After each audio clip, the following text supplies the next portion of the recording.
Welcome to the Jamodi podcast. We are all surrounded by amazing coaches and leaders. So let's get an inside look at not just what they do, but how they do what they do. After all, becoming the best versions of ourselves is Jamodi, just a matter of doing it. So I think we kind of hit it so we have our style that we love, but then what if your players don't fit that? So I believe that I can already tell you are more, it's got to be player based over style based, correct? Yes. And, we just have to be adaptable in coaching. At San Angelo Central, we had some really, really great teams, and we're playing 6A basketball with two very, very talented point guards that were 5'7". But those kids could go, you know what I mean? And I basically had to, let the reins go and let those kids, trust those kids. They knew what they were doing. You know what I'm saying? And I think some coaches like to joystick their teams. If you prepare these kids and you show trust in these kids, they're going to come through for you. Sure, there's going to be tough times. Sure, they may not make that free throw or that shot or defend at the end of the game, but you know what? It's the bigger picture stuff. Show those kids you're going to trust them, put them in those situations, and let them go. You know what I'm saying? Yeah. Stuff like that. Coach, if you don't mind, I'd love to. I typically don't like to go into my own personal stories too much because this is about you. But I do think it's not about me. Well, but I want to learn more from you than hear myself. So, but I do think this may help coaches that. I was with Wes Watson at McKinney High School for 5 years, and with his guidance, we were able to get into some dribble drive motion.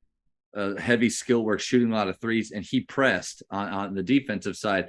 When I got the job at Faith, I took basically our system and I moved it right over. And I do think it's a luck thing. It's a God thing. I inherited the right group, that they were athletic enough, skilled enough, smart enough. They believed in me enough that we just kind of caught lightning, in a bottle, and it worked. 82 points averaged a game and won and did some things. Well, Coach, I started to believe something that I think is dangerous. It's me. It's my system. It's not about the players. Like, I can do this with any player anywhere. And so the next year I kept the same schedule, went with the same idea, and we were 14-21. And those kids were frustrated because I was asking them to do things that it wasn't the best for them.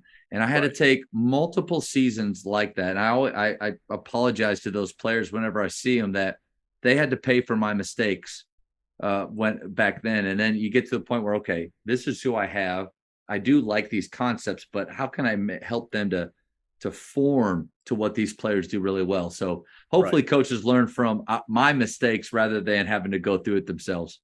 Right. And that's why I hope, if coaches are fortunate enough to be on a staff with, great people that are invested in each other, and those staffs can help, themselves by critiquing each other.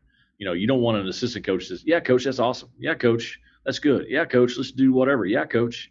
You want people to question what we're doing in a productive way to benefit kids. If something's not working, delve into it as why it's not working, and be very, very realistic with yourself. Be able to critique yourself. And like you said earlier, basketball has been around for a long time. We didn't invent the game. We didn't invent motion offense. We didn't, invent the diamond press. You know what I'm saying? So let's not get too hung up on that stuff. Let's be creative, about what we're doing to help benefit our kids and our teams.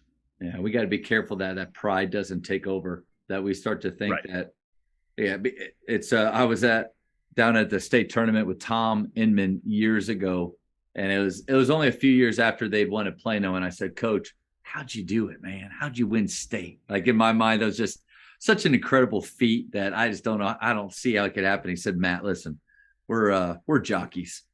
The best horses win. And there's a part of that's true. I think a good jockey could probably take a bad horse and do something good with, like, improve it, help it out. But if you're a good jockey and you've got the best horses, there's going to be some success there. So it's not about us as much as we like to think. Very true. Very true. Thank you for checking out today's episode. Please take a moment to subscribe to this podcast, share it with your fellow coaches, and find us on social media for what's coming up next on the Jamodi podcast. It's just a matter of doing it.